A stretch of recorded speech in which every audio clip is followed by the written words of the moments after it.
Radio Publique Africaine.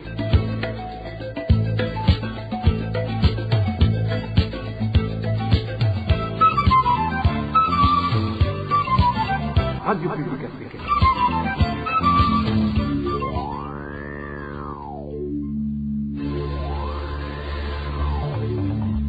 C'est le moment de suivre le journal parlé en français. À la présentation, Josiane Mouzaned. Au sommaire de cette édition, le régime burundais est autoritaire du point de vue démocratique. C'est du moins le contenu d'un rapport produit par The Economist Intelligence Unit. Vous le suivrez dans ce journal. Dans ce journal, nous vous parlerons également de la sécheresse qui fait craindre le pire aux cultivateurs burundais, ainsi que de la persistance de la pénurie de l'essence. Voilà pour les grandes articulations. Bien le bonsoir chez vous, mesdames et messieurs. Tout de suite, le développement de ces titres. Bonsoir. Débutons par cette page politique où au Burundi règne un régime autoritaire selon The Economist Intelligence Unit dans son évaluation de l'état des lieux de la démocratie dans le monde. Cette agence du journal britannique The Economic tient compte de plusieurs facteurs dont le fonctionnement des gouvernements, les libertés civiles et la participation politique. Émile Nibasumba. Le gouvernement du Burundi fait partie des 59 régimes autoritaires dans le monde selon le classement de 2023 de l'agence The Economist Intelligence Unit. Dans la sous-région, le Burundi devance seulement la République démocratique du Congo. Le Burundi occupe la 147e position et la RDC est 160e sur 167 pays et territoires. Pour faire ce classement, The Economist Intelligence Unit se base sur les libertés civiles, le processus électoral et le pluralisme, le fonctionnement du gouvernement, la culture politique ainsi que la participation politique. Selon cette agence, la catégorie des régimes autoritaires dont fait partie le Burundi est souvent caractérisée par la corruption, le manque de transparence et le manque de responsabilité qui minent la confiance dans le gouvernement et les partis politiques. Dans de nombreux pays, de puissants groupes d'intérêts exercent une influence considérable dans ces régimes autoritaires. Les citoyens ont également de plus en plus le sentiment qu'ils n'ont aucun contrôle sur le gouvernement ou sur leur vie, selon The Economist Intelligence Unit. Cette agence indique aussi que beaucoup de régimes autoritaires adoptent les systèmes multipartites, autorisant par exemple la participation des partis d'opposition aux élections, mais utilisent leur monopole du pouvoir institutionnel et du contrôle des médias pour empêcher des règles du jeu équitables et truquer les résultats. Politique toujours, les Burundais sont menacés par la famine car la plupart des familles mangent une fois par jour. Mais le problème est que les autorités chargées de prendre des mesures adéquates pour lutter contre la famine sont défiantes, à commencer par le président de la République. Propos du porte-parole du parti MSD, Epitas Nshimirimana, concernant les chiffres dernièrement annoncés par l'UNICEF, disant que la moitié des enfants de moins de 5 ans sont atteints de malnutrition chronique au Burundi. Epitas Nshimirimana affirme que ces chiffres sont inexacts par rapport à la réalité sur le terrain. Selon lui, la réalité dépasse l'entendement suivi. Les chiffres qui ont été annoncés dans le rapport de l'UNICEF, ce sont des chiffres momentanés parce que si nous annonçons réellement ce que nous voyons sur les collines, dans les communes, les rapports donnés par nos membres et tous les Burundais dans toutes les provinces, nous affirmons que plus de 85% des enfants ne mangent pas suffisamment.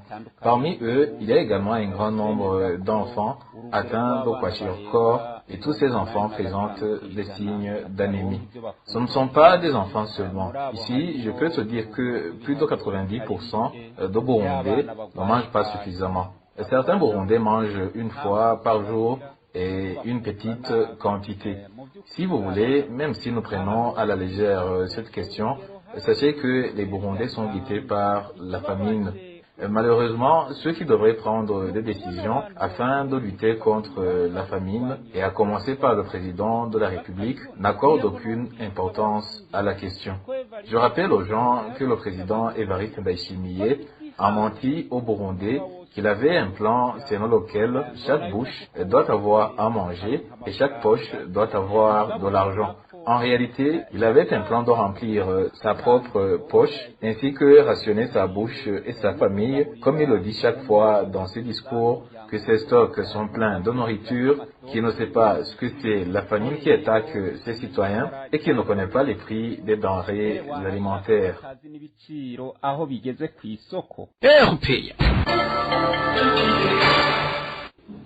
Je vous le disais en titre, la pénurie du carburant est devenue un casse-tête pour les citoyens burundais, notamment les habitants de la mairie de Bujumbura. Aujourd'hui, suite au manque de bus de transport en commun à cause de cette pénurie, les habitants, avant de quitter leur domicile, doivent calculer d'abord la distance qu'ils ont à parcourir à pied sous un soleil accablant pour qu'ils arrivent à destination à temps. Ils ne comprennent pas pourquoi le Burundi est le seul pays de la sous-région qui fait toujours face au manque répétitif de carburant. Ces habitants demandent aux autorités au pouvoir de se ressaisir et de trouver des solutions durables à ce problème. Mais le point avec Danny Claire, il a trouvé. Les gens sont déjà habitués à la marche parce qu'ils n'ont pas d'autre choix. Déjà à partir de 15h et même à 14h, il est aujourd'hui difficile de trouver un bus sur le parking. Ce sont là les propos de certains habitants de la mairie de Bujumbura qui n'ont aucun espoir de voir la situation s'améliorer sous le régime du CNDD-FDD. Ils indiquent qu'ils ont la nostalgie des temps passés quand ils prenaient les bus de transport en commun sans se tenir debout pendant des heures sur les files d'attente et sans être bousculés pour entrer. Ils précisent qu'ils viennent de passer 3 semaines dans une situation difficile de manque de bus et qu'ils sont obligés de parcourir de longs trajets à pied pour se rendre au travail. Les chauffeurs de bus de transport en commun se lamentent quant à eux que quand le peu de carburant est disponible sur les stations-service, il est distribué dans la clandestinité. Nous avons appris que 15 stations-service ont été approvisionnées en carburant de type essence samedi dernier. J'ai appris aujourd'hui qu'il y a une distribution, mais maintenant où je vous parle, il n'y a aucune goutte d'essence. On a cherché partout, mais sans succès, et on ne sait pas quand se fera une autre distribution. La plupart des véhicules qui assurent le transport en commun consomment le carburant de type mazout et c'est ce dernier qui a manqué en premier lieu selon les chauffeurs avec qui nous nous sommes entretenus. Ils font savoir qu'ils trouvent difficilement ce produit au marché noir à un prix exorbitant allant de 8 à 12 000 francs burundais le litre. Il y a eu d'abord la pénurie de carburant de type mazout, mais pour le moment, aucun de ces produits n'est disponible. C'est vraiment pénible. On en trouve difficilement sur le marché noir, car c'est comme si on cherche du cannabis. Il s'achète entre 8 000 et 12 000 francs le litre. Cet habitant de la mairie de Bujumbura qui s'est confié à la RPA indique que beaucoup de gens se sont aujourd'hui habitués à la marche et ne s'attardent plus sur les files pour attendre les bus qui ne viennent pas, car mieux vaut se fatiguer en marchant, a-t-il indiqué. Le soir, c'est peu de gens qui attendent les bus, ils préfèrent rentrer à pied en groupe. Il est difficile de trouver les bus dans les parkings à partir de 14h jusqu'au soir. C'est aussi difficile d'entrer dans peu de bus disponibles à cause des bousculades. Ceux qui en tirent profit sont les taximens, car ils demandent 3 000 francs burundais à chaque personne qui part du centre-ville de Bujumbura jusqu'à la première avenue de la zone Musaga. Ces taxis peuvent transporter jusqu'à 5 personnes.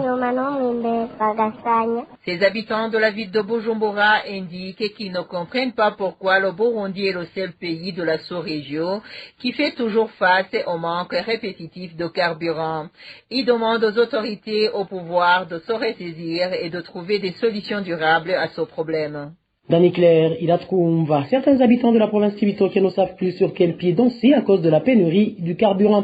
Depuis samedi, ils n'ont nulle part où s'approvisionner. Au marché noir, le prix du litre a été triplé. Le ticket de transport a été par conséquent revu à la hausse jusqu'au quadruple dans certains endroits. Le reportage est signé Elvis Neomungere. La situation s'est empirée depuis samedi. Aucune commune de la province Cibitoke ne disposait jusqu'aujourd'hui du carburant. Dans certaines localités sur le marché noir, comme en commune Rugombo, un litre et demi coûte 20 000 francs et en commune Buganda, la même quantité coûte 22 000 francs. C'était quand un stock carburant a fait que le ticket de transport monte de façon exponentielle. Alors qu'on payait 7 000 francs de la province Cibitoke vers Bujumbura, la capitale économique, désormais le ticket se varie entre 15 et 20 000 francs, comme l'indique notre source à Cibitoke. habaye ikintu gitasha kidatahuritse kabisa ubu. La situation est scandaleuse. Aujourd'hui, de Chibitoke vers Bujumbura, à bord d'une voiture Probox, on paye 20 000 francs. À bord d'un minibus IAS, c'est 15 000. Nous autres citoyens, nous ne savons plus quoi faire. Nous sommes contraints de rester à la maison. Un trajet de 1 000 francs, aujourd'hui, on paye de 4 000 à 5 000. C'est vraiment scandaleux. Le problème de carburant est devenu plus que compliqué. Depuis en cet état, le peu de carburant qui était approvisionné dans cette province était uniquement servi aux cadres affiliés au parti au pouvoir, déplore et citoyens de Chibitoke. Même en cas d'approvisionnement en carburant, la quantité est partagée entre les affiliés au parti au pouvoir. Le citoyen ordinaire n'ose même pas approcher le lieu de distribution. Nous en sommes au stade d'acheter une bouteille d'un litre et demi à 20 000 francs, alors qu'un litre était à 4 000 francs.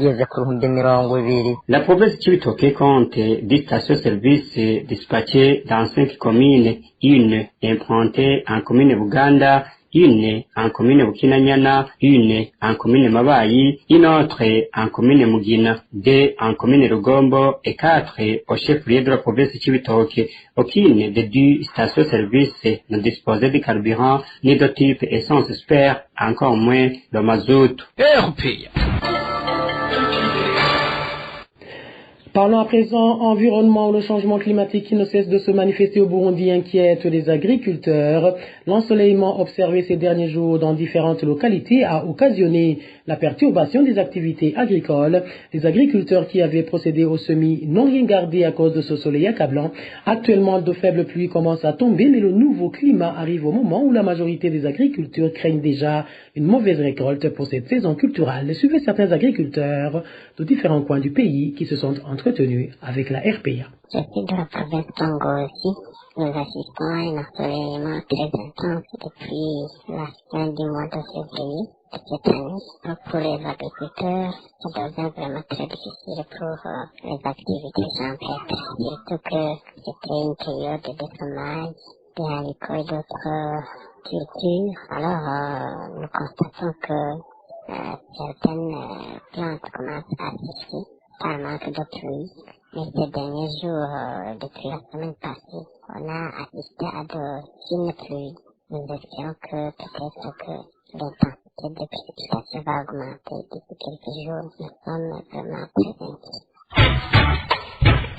La situation dans cette période, on a observé que même si les prévisions météo disaient qu'on aurait une grande pluviosité, donc on remarque une sécheresse depuis le mois de février jusqu'à nos jours. Tout à que les cultivateurs qui ont semé les haricots ont rencontré des problèmes quand ceux qui ont pu germer.